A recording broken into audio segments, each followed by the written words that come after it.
Online student, now check.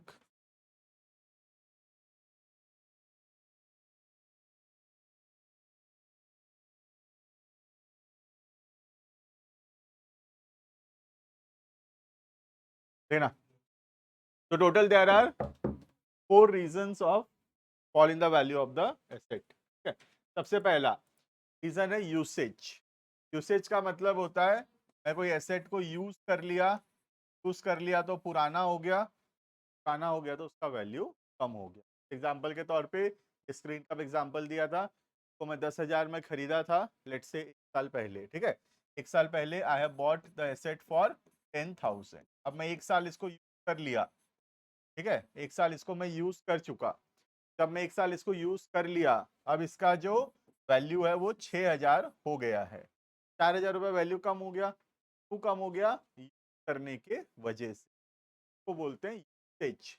Usage का मतलब होता है एसेट पुराना हो जाता है यूज करने के वजह से, और पुराना होगा तो उसका वैल्यू जो है वो कम हो जाएगा.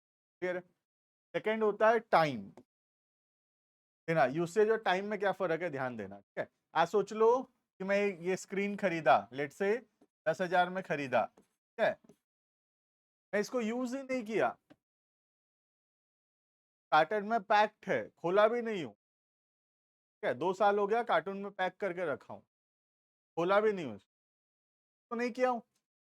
लेकिन क्या फिर भी इसका वैल्यू कम नहीं हो जाएगा? हो जाएगा वैल्यू फिर भी कम. ठीक है, तो इसको बोलते हैं टाइम. मतलब यूज अगर नहीं भी किए हैं तब भी का वैल्यू कम हो जाएगा, क्योंकि 2 साल पहले का एसेट है, अभी बेचने जाएंगे तो वो कम में सेल होगा. फिर तो यूसेज और टाइम में फर्क है फिर, है ना. यूसेज का मतलब है यूज कर लिया, इस वजह से वैल्यू कम हो गया. और टाइम का मतलब है पुराना हो गया है, वजह से वैल्यू कम हो गई. यूज नहीं किया हूं लेकिन फिर भी रखे रखे भी पुराना हो सकता है. ठीक है, समझ में आ रहा है इतना? पहला दो तो इजी. थर्ड बहुत इंपॉर्टेंट है, कॉल्ड एज ऑब्सोलेंस. ठीक है, देखना ऑब्सोलेंस क्या होता है. ठीक है, आज जैसे एग्जांपल के तौर पे अभी सोचो मार्केट में आ रहा है आईफोन, कौन सा चलता है अभी बताओ, 16, 17 अभी जो मिल रहा है, 17 मिल रहा है. ठीक है, तो आईफोन 17 अभी मिल रहा है लेट से 1.5 लैक्स में. सपोज 1.5 लाख रुपए में हमको आईफोन 17 जो भी उसका टॉप मॉडल ले लो वो मिल रहा है 1.5 लाख रुपए. ठीक है, अभी क्या होगा, जब अभी थोड़ा दिन बाद आईफोन 18 लॉन्च होगा. ठीक है, आईफोन 18 लॉन्च होगा, ये हर साल तो नया नया सिस्टम में, 1 साल बाद फिर एक नया आएगा, 18, 19, 20 चलता रहेगा. काउंटिंग का कमी थोड़ी है ना. तो ये तो आता ही रहेगा, रुकेगा थोड़ी कभी. तो जब ये 18 नंबर आ जाएगा तो इससे क्या होगा, अचानक से fall in the value of iPhone 17. 17 का वैल्यू जो है वो कम, 17 का वैल्यू जो है वो कम हो जाएगा. ठीक है, बैठो. 17 का वैल्यू जो है वो कम हो जाएगा. राइट, क्यों कम हो जाएगा 17 का वैल्यू?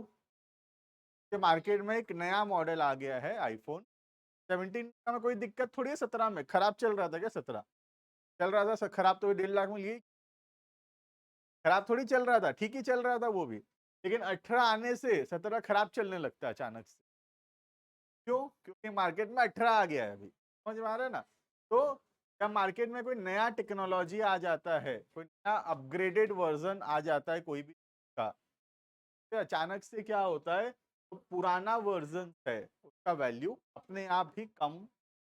राइट, अभी 1.5 लाख में मिलता रहेगा, अचानक से जैसे ही आईफोन लॉन्च वाले दिन या उसके 1 महीना बाद अचानक से ये 1.5 लाख की जगह 1 लाख, 1,10,000 में 17. क्योंकि आप 17 कोई नहीं खरीद रहा, अब 18 के पीछे भाग रहे हैं, 17 का प्राइस थोड़ा गिरेगा.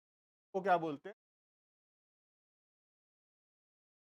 ऑब्सोलेंस का मतलब होता है मार्केट में कोई नया टेक्नोलॉजी अगर आ जाता है, कोई चीज का कोई अपग्रेडेड वर्जन आ जाता है, तो उससे क्या होता है, पुराना वर्जन है का जो वैल्यू है वो थोड़ा कम हो, कॉल्ड एज ऑब्सोलेट. क्लियर है? तो तीसरा रीजन है डिप्रिसिएशन का, ऑब्सोलेट. क्लियर है? लास्ट लास्ट है एक्सीडेंट. एग्जाम्पल के तौर पे लेट से मैं एक आईफोन अभी 18 आया, मैं आईफोन 18 खरीद लिया. ठीक है, आईफोन 18 खरीद लिया, लेट्स में मिले 1.5 लाख मान ले, ठीक है, 1.5 लाख में मैं आईफोन 8 खरीद लिया, ठीक है। अब मैं इसका वो वीडियो बना रहा हूँ, अनबॉक्सिंग बनाएंगे ना, अनबॉक्सिंग वीडियो। तो अनबॉक्सिंग वीडियो बनाते बनाते ये गिर गया मेरे हाथ से, क्या होगा, इसका वैल्यू कम हो जाएगा कि नहीं? एक तो हार्ट अटैक आएगा छोटा सा, फिर उसका वैल्यू कम होगा कि नहीं? कम हो जाएगा वैल्यू। तो ये जो आईफोन 18 क्या खरीदा था, क्या था, आना भी नहीं हुआ है, आया भी नहीं है, लेकिन फिर भी इसका वैल्यू कम हो गया। तो ये मेरे हाथ से गिर गया, इससे कोई पार्ट ऐसे गया, तो अब इसका वैल्यू जो है वो कम जाएगा। इसको क्या बोलते हैं? एक्सीडेंट। समझ में आ रहा है? 4 रीजन है फिक्स एसेट का वैल्यू कम होने। क्लियर है? क्या क्या हो गया? Stage, time, obsolescence, accident. याद रहेगा, 4 रीजन है फिक्स एसेट का वैल्यू कम होने का। और fall in the value of the asset is called as depreciation. Clear है ये? ठीक है, अब समझ में आ गया डेप्रिसिएशन? तो इसको समझ में आ गया, बताओ डेप्रिसिएशन। कोई है जिसको नहीं आया डेप्रिसिएशन समझ में? एनीवन डेप्रिसिएशन नहीं आया समझ में? भी नहीं ऐसा? तो क्वेश्चन पूछ रहा हूँ एक छोटा सा, हैव टू टेल आंसर। देखते हैं कितना ध्यान से तो तुम आज और जिनका नया नया क्लास है नहीं बता पाएंगे वो लोग, ठीक है, बाकी लोग के लिए देख रहा। कोई भी एग्जांपल ले लेते हैं, सपोज एक क्या दुकान है, सब कपड़ा का दुकान चल रहा था ना, क्लोथ शॉप ले लो ना एक ही बार, तो सर थोड़ी देर के लिए बंद कर दो, है ना। तो सोच लो कपड़ा का एक दुकान है, ठीक है। अभी दिवाली सीजन में ये कपड़ा दुकान वाला लेट से 1 लाख रुपए का कपड़ा खरीदा है, ठीक है। 1 लाख रुपए का कपड़ा खरीदा है दिवाली सीजन में बेचने के, ठीक है। अब दिवाली सीजन में सोच लो ये कपड़ा सेल नहीं हुआ, ठीक है, नहीं बिका, और बाद में मार्केट में ट्रेंड चेंज हो गया, फैशन चेंज हो गया, और अब ये 1 लाख का जो सामान है, अब इसका वैल्यू हो गया है 75,000। कोई 1 लाख में क्या 75,000 में खरीदने को तैयार नहीं, आउटडेटेड डिजाइन है, पुराना हो गया, ठीक है। तो ये जो 25,000 रुपया वैल्यू कम हो गया,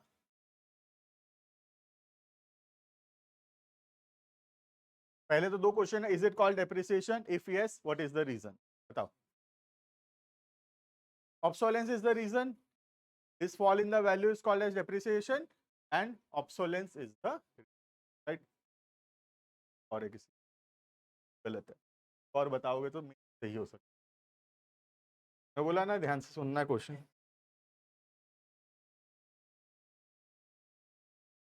ठीक है। टाइम, ऑब्सोलेंस, कोई भी रीजन हो, मतलब मैं रीजन नहीं, मैं तो बोल रहा हूँ डेप्रिसिएशन नहीं है वो, रीजन तो बात का बात है। देखें एक बार, बोला ना, देख ध्यान से। The fall in the value of the fixed asset is only called as depreciation. Fix asset का वैल्यू कम होना डेप्रिसिएशन होता है, ठीक है। नाउ टेल मी, ये जो क्लोथ शॉप है, कपड़े का दुकान है, कपड़ा इसके लिए क्या है, गुड्स है, कपड़ा क्या है, गुड्स है, और गुड्स जो है वो किसका एग्जांपल है, एसेट का, करंट एसेट का एग्जांपल है, राइट। शायद लास्ट क्लास में भी कॉपी, गुड्स किसका एग्जांपल है, गुड्स करंट एसेट का एग्जांपल है, समझ में आ रही है? तो goods is an example of current asset, and depreciation का मतलब क्या है, fall in the value of the non current asset, या fall in the value of the fixed asset, called as depreciation. समझ में आ रहा है?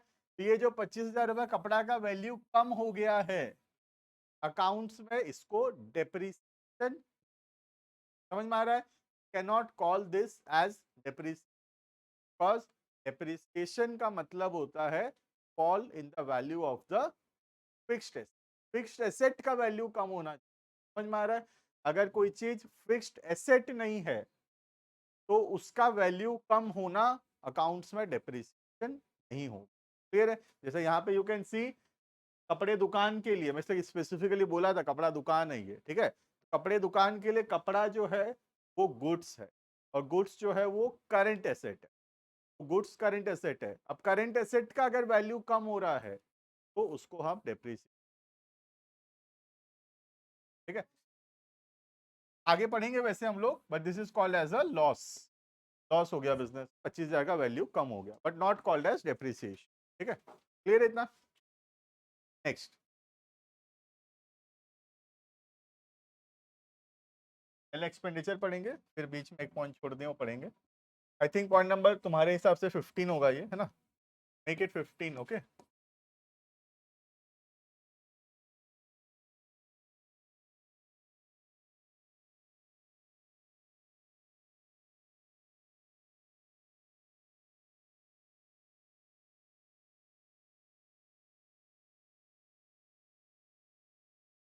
कितना पेज छोड़ना बता दो, कितना पेज छोड़ना, 5-7 पेज होगा, 8-10 पेज छोड़ देना, ठीक है।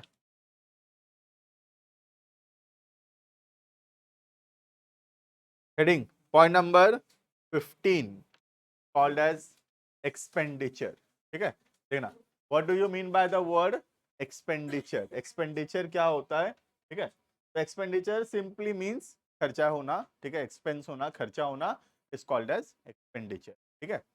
तो एक्सपेंडिचर जो है, जैसे आज हम कोई एसेट खरीदे, सोच लो मैं एक एसी खरीदा, कंप्यूटर खरीदा, ठीक है, तो ये क्या हो गया, खर्चा हो गया, पैसा चला गया। ये जो खर्चा हो रहा है बिजनेस में, this is basically called as expenditure, यार incurring expenses, this is called as expenditure. अब मैं गुड्स खरीद रहा हूँ, वो भी खर्चा हो रहा है, एसेट्स खरीद रहा हूँ, एसी, बिल्डिंग, फर्नीचर खरीद रहा हूँ, स्टाफ को सैलरी दे रहा हूँ, रेंट दे रहा हूँ, इलेक्ट्रिसिटी का भाड़ा दे रहा हूँ, इलेक्ट्रिसिटी एक्सपेंस दे रहा हूँ, ठीक है, ये सब जो भी खर्चा हो रहा है, all this are combinedly called as expenditure. तो हम क्या बोलते हैं, सबको मिला के क्या बोलते हैं, एक्सपेंडिचर, ठीक है। अब एक्सपेंडिचर बहुत सारे टाइप्स का होता है, हम पढ़ेंगे वो। 3 टाइप का होता है mainly. First is capital expenditure, second is revenue expenditure, और एक तीसरा पढ़ेंगे कॉल्ड एज डेफर्ड रेवेन्यू, ठीक है। तो एक्सपेंडिचर मेनली जो भी खर्चा हम कर रहे हैं उसको मेनली 3 टाइप में हम क्लासिफाई कर सकते हैं, क्लियर, लिखना। सबसे पहला एक्सपेंडिचर, लिखना, expenditure is the amount incurred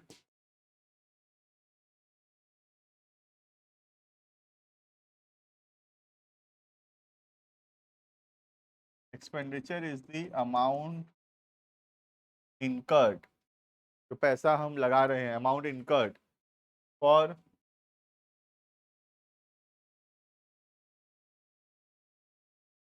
purchase of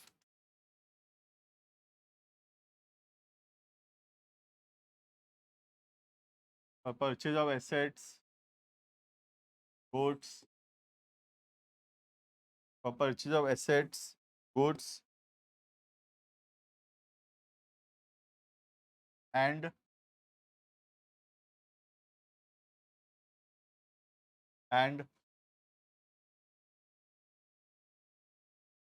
day-to-day expenses, of the business. Day-to-day expenses of the business.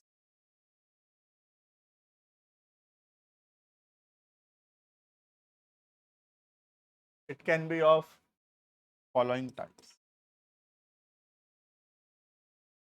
It can be of 3 types कर दो. It can be of 3 types. It can be of 3 types.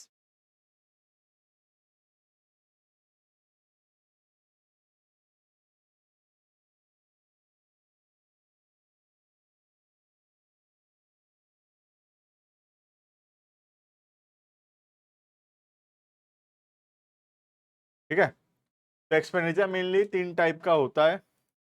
उसमें से जो तीसरा type है उसको एक बार छोड़ देते हैं, that is related to one topic we have left called as fictitious asset, ठीक है। तो जो एक्सपेंडिचर का तीसरा टाइप है वो रिलेटेड है एसेट के तीसरे टाइप से, फिक्टिशियस वाला, ठीक है। तो एक बार छोड़ देते हैं, एक बार देखते हैं कि एक्सपेंडिचर सिर्फ 2 टाइप का होता है। थर्ड टाइप पढ़ेंगे, फिक्टिशियस साथ में पढ़ेंगे उस, ठीक है।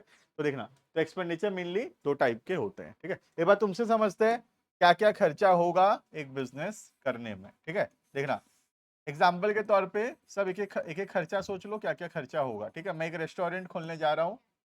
ठीक है, मैं एक रेस्टोरेंट खोलने जा रहा हूँ, सबको बताना है, मन में सोच रखो खर्चा क्या होगा।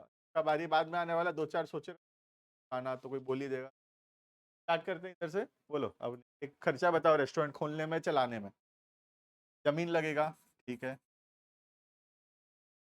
फर्नीचर बनाना पड़ेगा, टेबल चेयर सब लाना पड़ेगा। लेबर है ना, सैलरी देना पड़ेगा लेबर लोग को। ठीक है, कैपिटल लगाना पड़ेगा। क्या खर्चा होगा बताओ, एक खर्चा का नाम बताओ। कैपिटल तो पैसा लगाना पड़ेगा, उस पैसे से क्या खरीदोगे बिजनेस, वो बताओ। और कुछ बताओ, बहुत सारा खर्चा अभी तो है ना। रेस्टोरेंट खुल जाएगा, जमीन फर्नीचर और सैलरी से नहीं खुलेगा, अभी बहुत सारा खर्चा। क्रॉकरीज लाना पड़ेगा, ठीक है। चलो मैं क्या लिखूं, यूटेंसिल्स लिख देता हूँ, मिला के सारा क्रॉकरी हो गया। ठीक है, और बताओ, गैस लाना पड़ेगा, मुश्किल है अभी, है ना, गैस लाना मुश्किल है ना। ग्रोसरी आइटम, वेरी गुड, है ना, सब्जी वब्जी ये वो सब लाना पड़ेगा, किराना सामान सब लाना पड़ेगा। हाँ, इंटीरियर कराना पड़ेगा, है ना, इंटीरियर करना पड़ेगा, डेकोरेट करना पड़ेगा, सुंदर दिखेगा तो आएंगे आदमी खाने। बिल्डिंग चाहिए, वेरी गुड, जमीन से खाली थोड़ी होगा, रोड में बनाओगे क्या, बिल्डिंग लगेगा। और हाँ, इलेक्ट्रिसिटी बिल लगेगा, इलेक्ट्रिसिटी का खर्चा होगा, वेरी गुड।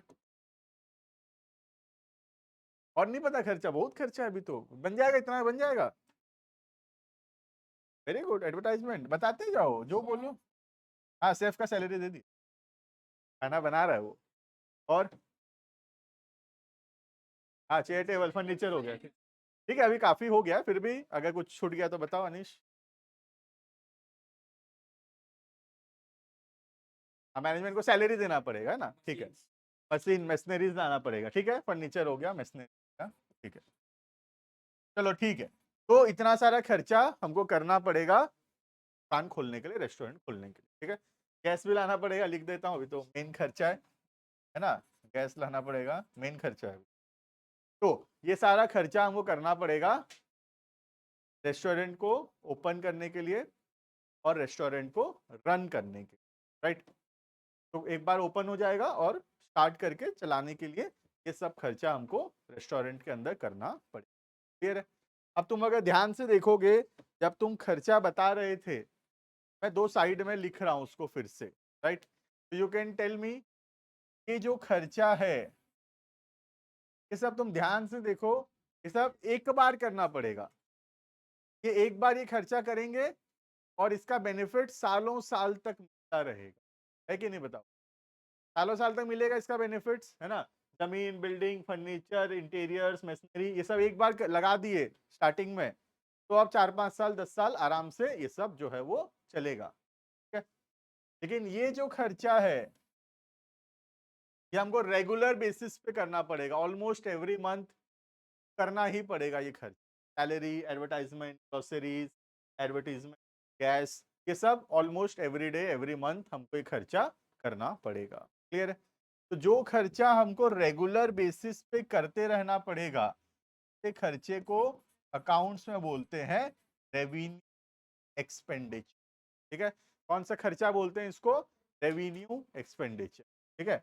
और ये खर्चा जो एक बार करते हैं इसको बोलते हैं कैपिटल एक्सपेंडिचर, समझ में आ रहा है। तो एक्सपेंडिचर तीन टाइप का होता है, तीसरा टाइप तो भूल जाओ अभी, ठीक है। एक्सपेंडिचर दो टाइप का होता है, one is capital expenditure and other is revenue expenditure, ठीक है। कैपिटल एक्सपेंडिचर का मतलब है खर्चा एक बार होगा जो सालों साल तक बेनिफिट्स दे। एक बार खर्चा किए, बहुत साल तक उसका बेनिफिट्स मिले, हर बार हर हर साल नहीं करना पड़ेगा, या हर मंथ में खर्चा नहीं करना पड़ेगा, राइट। हर महीना थोड़ी बिल्डिंग खरीदेंगे, हर महीना फर्नीचर थोड़ी लाएंगे, एक बार लाएंगे सालों साल चलाएंगे, राइट। लेकिन ये जो खर्चा है, ये हमको बार बार रेगुलर बेसिस पे करते रहना पड़ेगा, क्लियर है। तो वो एक्सपेंस तो एक बार करेंगे और सालों साल बिजनेस में बेनिफिट्स देगा, बिजनेस का अर्निंग कैपेसिटी को बढ़ाएगा, बिजनेस में पैसा कमाने में मदद करेगा, ऐसे एक्सपेंडिचर को बोलते हैं कैपिटल एक्सपेंडिचर, ठीक है। और दूसरा हो गया रेवेन्यू एक्सपेंडिचर। जो खर्चा हमको बार बार करते रहना पड़ता है डे टू डे बेसिस पे, रेगुलर बेसिस पे, जैसे कि एडवर्टाइजमेंट, रेंट, इलेक्ट्रिसिटी, सैलरी, ये सब खर्चा हर महीना करना पड़ेगा, ऐसे खर्चा को बोलते हैं रेवेन्यू एक्सपेंडिचर। समझ में आ रहा है? नाउ ये जो रेवेन्यू एक्सपेंडिचर है, इसको कई लोग एक्सपेंस भी बोलते हैं। क्लियर है? कोई अगर तुमको बोले कि एक्सपेंस क्या होता है बताओ, तो एक्सपेंस का मतलब revenue expenditure, also called as expense. समझ में आ रहा है? तो एक्सपेंस एक छोटा सा वर्ड, एक्सपेंडिचर बहुत बड़ा वर्ड है। एक्सपेंडिचर मतलब सब टाइप का खर्चा, और एक्सपेंस का मतलब सिर्फ रेवेन्यू एक्सपेंडिचर जो है वो एक्सपेंस भी बोलते हैं। क्लियर है? ये समझ में आ गया? अब एक क्वेश्चन पूछता हूँ, बताना। ठीक है? समझ में आ गया तो है? देखो क्वेश्चन ये है, what is the difference between capital expenditure and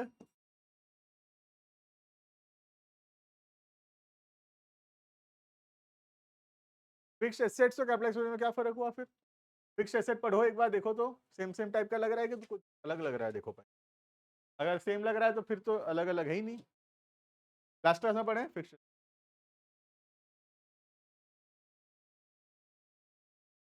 resale का पर्पस तो नहीं रहता है, बल्कि एसेट में नॉट फॉर रीसेल लिखा है, रीसेल थोड़ी लिखा है।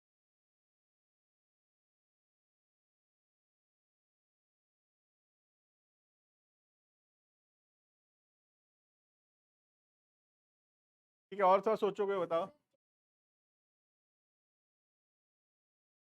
Very good. अगर हम कैपिटल एक्सपेंडिचर्स करेंगे तो फिक्स्ड एसेट आएगा। समझ में आ रहा है? आज मैं एसी खरीदने गया, ये जो एसी में खरीदा, खर्चा हुआ, पैसा गया, खर्चा हुआ, तो दिस इज ये एक्सपेंस, ये जो खर्चा हुआ दिस इज कैपिटल एक्सपेंडिचर। और कैपिटल एक्सपेंडिचर किया के वजह से बिजनेस में एक फिक्स्ड एसेट आया, दैट इज। समझ में आ रहा है? तो कैपिटल एक्सपेंडिचर करेंगे बिजनेस में तो capital expenditure will give rise to fixed asset, fixed assets create होगा उससे। समझ में आ रहा है? ये जो फर्नीचर है, जो टेबल है, ठीक है, चेयर है, एसी है, कंप्यूटर है, प्रोजेक्टर है, कैमरा है, ये सब फिक्स्ड एसेट है। ये सब कहाँ से आया? खा के लाया हूँ क्या? नहीं, खरीदा हूं ना। समझ रहे हो? कहीं खरीद के लाया हूं ना ये सब। तो ये जब जिस दिन में ये सब खरीदा, खरीदने को बोलते हैं खर्चा हो गया, कैपिटल एक्सपेंडिचर हो गया। और ये कैपिटल एक्सपेंडिचर करने से बिजनेस में क्या आएगा? Fixed asset. हमारा आज हमारे पास 1 करोड़ रुपए का जमीन है, जमीन फिक्स्ड एसेट है। आया, खरीदे थे ना कभी, तो कोई तो खरीदा था, हम नहीं तो हमारे दादा परदादा कोई तो खरीदा होगा। तो जो खरीदे हैं उसको उस दिन वो क्या किए थे? Capital expenditure. समझ में आ रहा है? तो खर्चा करने को बोलते हैं कैपिटल एक्सपेंडिचर, और कैपिटल एक्सपेंडिचर करने से है फिक्स्ड एसेट। रही है? तो process of doing the expenditure is called as capital expenditure. खर्चा करने के प्रोसेस को एक्सपेंडिचर बोलते हैं, और खर्चा करने से जो क्रिएट हो रहा है, that creation is called as fixed. आ रहा है? राइट? तो इसी खरीदना कैपिटल एक्सपेंडिचर, इसी फिक्स आ गया होगा। ठीक है, तो हम लिखेंगे कैपिटल एक्सपेंडिचर क्या होता है। पहले कैपिटल लिखेंगे, थोड़ा बहुत जो नहीं समझ में आया होगा तो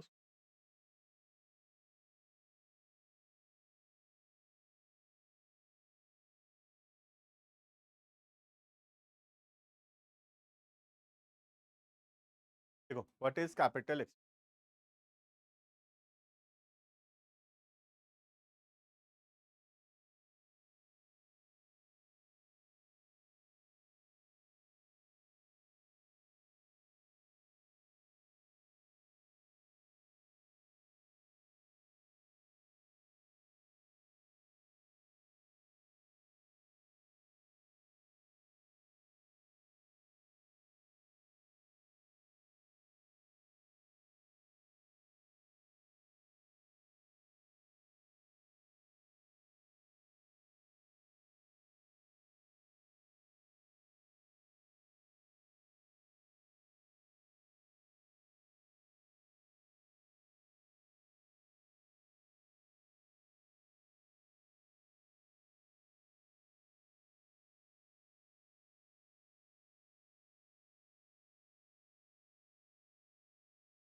क्या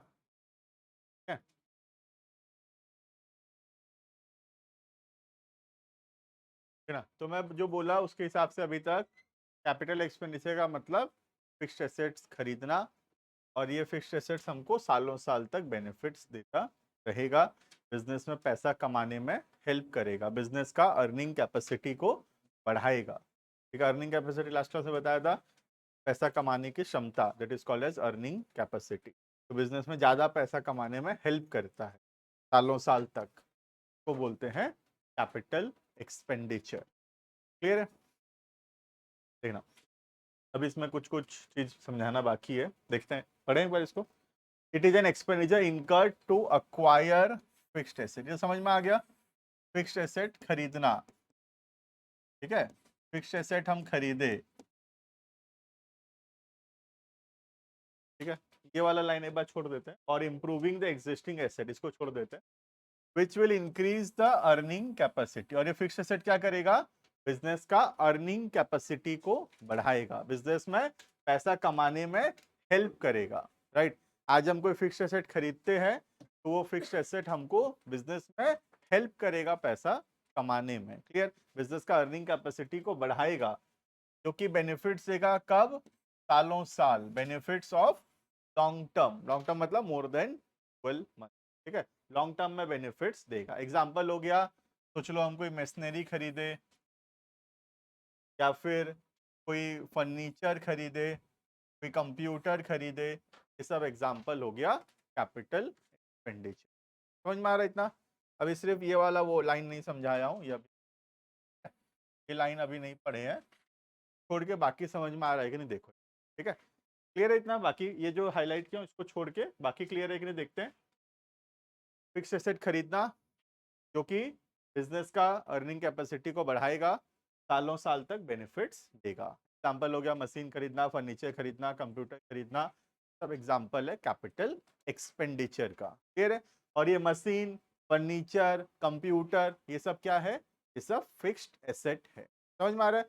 तो फिक्स्ड एसेट खरीदने के प्रोसेस को बोलते हैं कैपिटल एक्सपेंडिचर, और कैपिटल एक्सपेंडिचर अगर करेंगे तो बिजनेस में फिक्स्ड एसेट्स क्रिएट हो।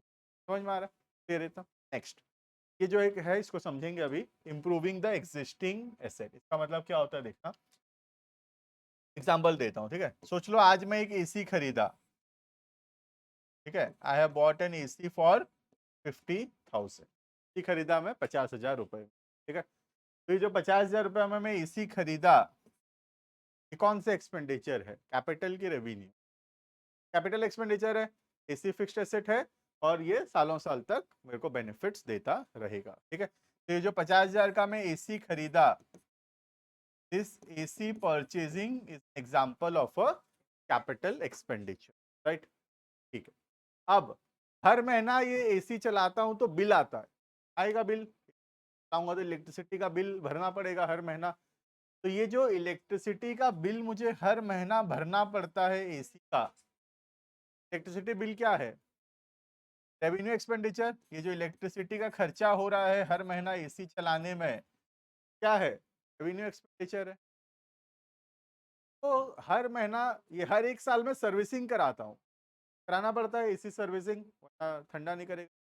तो हर साल इसको मैं सर्विसिंग करवाता हूँ, साफ करवाता हूँ गर्मी से पहले, ताकि एसी चले, ठीक है। कभी कभार कुछ छोटा मोटा पार्ट्स भी इसका खराब हो जाता है, कभी कुछ खराब हो गया, कभी इसका पीसीबी खराब हो गया, कभी गैस खत्म हो गया है, तो मैं छोटा मोटा इसमें खर्चा करता रहता हूँ, रिपेयरिंग का काम करवाता रहता हूँ, ठीक है। तो ये जो रिपेयरिंग का खर्चा होता है, तो सर्विसिंग का खर्चा होता है इस एसी पर, ये कौन सा खर्चा? ये रेवेन्यू है, कैपिटल है? ये रेवेन्यू है, तो बार बार करना पड़ रहा है ना रिपेयर, बार बार करना पड़ता है, हर एक दो साल में कुछ ना कुछ खराब होता है, कभी कुछ खराब होगा, कभी कुछ खराब होगा, सर्विसिंग हर साल कराना पड़ रहा है, ये तो खर्चा बार बार करना पड़ रहा है ना। तो ये जो रिपेयर का खर्चा करना पड़ रहा है, क्या इलेक्ट्रिसिटी का बिल आ रहा है, ये सब क्या है? सब एग्जाम्पल है रेवेन्यू एक्सपेंडिचर। तरह समझ में आ रहा है? तो एसी खरीदना is capital expenditure, acquiring the fixed asset the capital expenditure. लेकिन उस फिक्स एसेट के ऊपर हर साल जो हम खर्चा करते रहते हैं, जैसे कि कुछ रिपेयरिंग का काम हो गया, इलेक्ट्रिसिटी का खर्चा हो गया, ये सब एग्जाम्पल है का रेवेन्यू। तक समझ में आ गया कि नहीं बता, क्लियर इतना तक समझ। अब इसका सोच लो, मैं एक ऐसा पार्ट रिप्लेस किया, एक ऐसा पार्ट रिप्लेस किया हूं, ठीक है, मैं कुछ एक ऐसा पार्ट था जिसको मैं रिप्लेस कर दिया हूं, नया पार्ट लगा दिया हूं एट अ कॉस्ट ऑफ लेट से 50,000, 15,000 रुपए खर्चा किया और एसी का कुछ मेजर पार्ट्स रिप्लेस कर दिया हूं। अब इससे क्या होगा, एसी जो है ज्यादा कूलिंग करने लगेगा, ठीक है, एसी ज्यादा कूलिंग करने लगेगा। पहले इसका कैपेसिटी था उससे कहीं ज्यादा इसका कैपेसिटी बढ़ जाएगा और इसका कूलिंग कैपेसिटी इंक्रीज, 1.5 टन का था इसको 2 टन का करवा दिया हूं, ठीक है, लेट से 1.5 टन का एसी है, इसमें कुछ पार्ट वार्ट रिप्लेस करके कुछ ऐड वैड करके 2 टन का एसी बना दिया, ठीक है। अब ये जो 15,000 का खर्चा हुआ, ये कौन सा खर्चा होगा, इज अ कैपिटल एक्सपेंस, ठीक है, ये लिखा है यहाँ पे, ध्यान से क्या लिखा है, the expenditure incurred to acquire asset, asset खरीदना तो कैपिटल एक्सपेंडिचर है ही, साथ ही साथ कुछ ऐसा इंप्रूवमेंट करना एग्जिस्टिंग एसेट्स में, एग्जिस्टिंग एसेट्स में कुछ इंप्रूवमेंट करना जिससे एसेट का क्या बढ़ जाए, अर्निंग कैपेसिटी बढ़े, एसेट का परफॉर्मेंस बढ़ जाए, तो ऐसे खर्चे को भी हम क्या बोलेंगे, कैपिटल एक्सपेंडिचर। फिर कैपिटल एक्सपेंडिचर दो चीज को, पहला फिक्स एसेट्स खरीदना is called as capital expenditure, इसी खरीदा द कैपिटल एक्सपेंडिचर, ठीक है। दूसरा, फिक्स्ड एसेट्स में ऐसा कोई इंप्रूवमेंट करना, ऐसा कोई रिप्लेसमेंट करना पार्ट्स का या कोई भी ऐसा इंप्रूवमेंट करना जिससे एसेट का अर्निंग कैपेसिटी बढ़े, एसेट एसेट का अर्निंग कैपेसिटी इंक्रीज हो जाए, एसेट का पैसा कमाने का क्षमता बढ़ जाए, ऐसे खर्चे को हम बोलेंगे कैपिटल। समझ में आ रहा है, रिपीट कर रहा हूं एक और एग्जांपल से, देखना ये समझ में आ गया इसी वाला सबको। It is very important because capital expenditure is very important, ठीक है। I am repeating one more example here, ठीक है, देखना ध्यान से। सोच लो मैं एक बिल्डिंग बनाया, ठीक है, ग्राउंड फ्लोर, ठीक है, 3 फ्लोर का मैं एक बिल्डिंग बनाया, ग्राउंड फर्स्ट सेकंड, ठीक है, let's say eight a cost of lakh रुपए, 60 लाख रुपए लगा और 3 फ्लोर का एक बिल्डिंग कंस्ट्रक्शन, ठीक है। तो बताओ बिल्डिंग बनाना कौन सा खर्चा है, कैपिटल एक्सपेंडिचर है, इसमें तो किसी को डाउट नहीं है, फिक्स एसेट खरीदना, fix asset banana, example of capital, ठीक है। अब हर साल क्या होता है, मैं बिल्डिंग में कलर कराता हूँ, ठीक है, आउटर वॉल्स कलर कराता हूँ हर साल, या हर 1-2 साल में इनर वॉल्स भी कलर कराता हूँ, ठीक है। तो ये सब जो कलरिंग का खर्चा है, ठीक है, कलर कराने का जो खर्चा है, ये कौन सा खर्चा है, रेवेन्यू एक्सपेंडिचर, राइट। अब 1-2 साल बाद मुझे लगा एक और फ्लोर का जरूरत है, सोचो इसके ऊपर, और फिर सोच लो एक और फ्लोर बना दिया, एक और फ्लोर बना दिया eight a cost of let's say 25 lakh rupees, I have constructed another floor. अब बताओ ये 25 लाख रुपए जो मैं खर्चा किया हूं एक और फ्लोर बनाने का, कौन सा खर्चा है, ये कैपिटल एक्सपेंडिचर हो, क्यों, improving the existing asset, existing asset को इंप्रूव किए, इससे एग्जिस्टिंग एसेट का क्या बढ़ेगा, अर्निंग कैपेसिटी बढ़ेगा। पहले 3 फ्लोर में पढ़ाते थे, अब 4 फ्लोर में पढ़ाएंगे, ज्यादा बच्चे बैठ पाएंगे, तो अर्निंग कैपेसिटी बढ़, समझ में आ रहा है। तो कोई भी फिक्स्ड एसेट खरीदना या फिर एग्जिस्टिंग फिक्स्ड एसेट में कोई इंप्रूवमेंट करना जिससे फिक्स्ड एसेट का अर्निंग कैपेसिटी बढ़े, ऐसे ऐसे ऐसे खर्चों को हम बोलेंगे कैपिटल। आई होप क्लियर है what is capital expenditure, right. Next, revenue तो हमको समझ में आ ही गया है, जो खर्चा रेगुलर बेसिस पे करते रहना पड़ता है वो बोलेंगे रेवेन्यू एक्सपेंडिचर। रेस्टोरेंट के अंदर तुम बताए थे, रेंट हो गया, सैलरी हो गया, इलेक्ट्रिसिटी हो गया, रिपेयर्स हो गया, एडवर्टीजमेंट हो गया, ठीक है, यहाँ पे जैसे रिपेयरिंग हो गया, कलर हो गया, सर्विसिंग हो गया, इलेक्ट्रिसिटी हो गया, रिपेयर हो गया, ये सारा खर्चा बार बार करते रहना पड़ता है, हर साल करते रहना पड़ता है खर्च। तो ऐसे खर्चों को क्या बोलते हैं? रेवेन्यू। फिर देखना,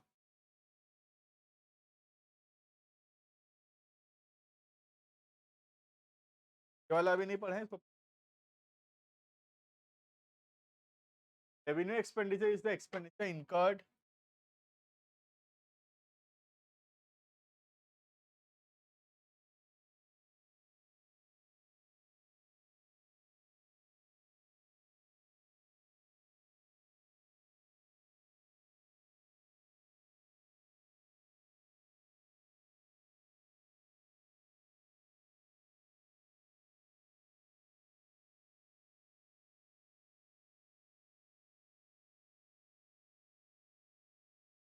वाला बहुत ये।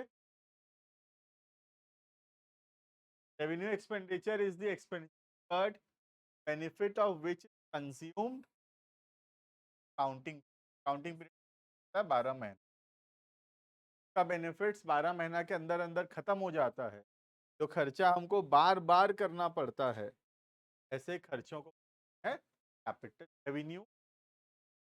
सैलरी, रेंट,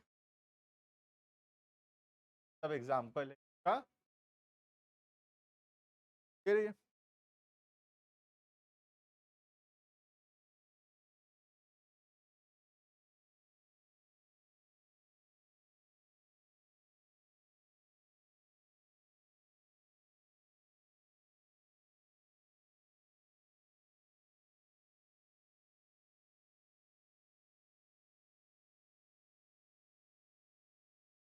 हम लोग क्या क्या पढ़े?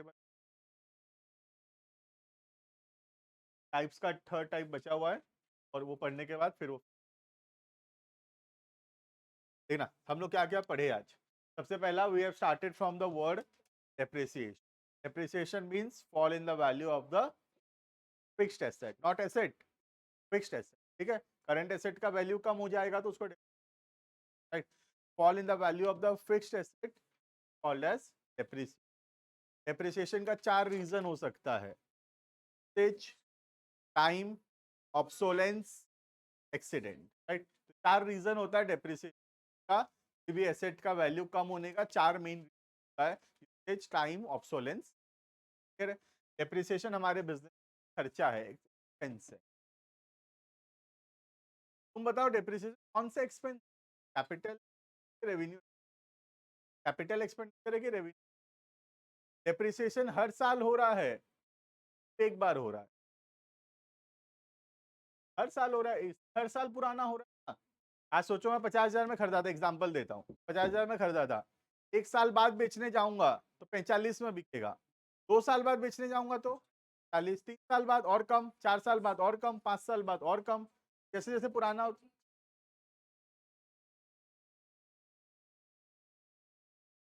बेचना कहाँ है? कम होने को। एक्सपेंडिचर मतलब खर्चा होना। अब अगर कोई चीज 10,000 का था, का वैल्यू अब 6,000 हो गया है, 4,000 का खर्चा हो गया हमारा, 4,000 का नुकसान हो गया हमारा। तो खर्चा हुआ, ये हर साल हो रहा है, डेप्रिसिएशन हर साल हो रहा है, क्योंकि सोच लो एसी जितना पुराना होता जा रहा है उतना उसका वैल्यू कम होता जा रहा है। स्क्रीन भी 1 साल पुराना है तो 6,000 में बिक रहा है, 2 साल पुराना होगा तो 5 में या 4 में बिकेगा, 3 साल, 4 साल, 5 साल, जितना जब पुराना होता जाएगा उसका वैल्यू और कम होता जाएगा। ये जो वैल्यू हर साल कम हो रहा है, वैल्यू कम होने को डेप्रिसिएशन बोलते हैं। और ये जो हर साल ये खर्चा हो रहा है, कौन सा टाइप का खर्चा है? एक्सपेंडिचर का मतलब ये मत सोचो कि पैसा जाएगा तो ये खर्चा हुआ, नुकसान हुआ, बैड डेट है। क्या था बैड डेट? पैसा डूब गया, वो भी तो नुकसान है, वो भी तो खर्चा है। कौन सा खर्चा है? वो भी रेवेन्यू। बिजनेस में यूजुअली होता रहता है बैड डेट, पर होता है, होता ही रहता है बैड डेट, वो भी कौन सा टाइप का खर्चा है? फिर समझ में आ रहा है? बाकी नेक्स्ट क्लास में कंटिन्यू करेंगे, डाउट है तो बोलो।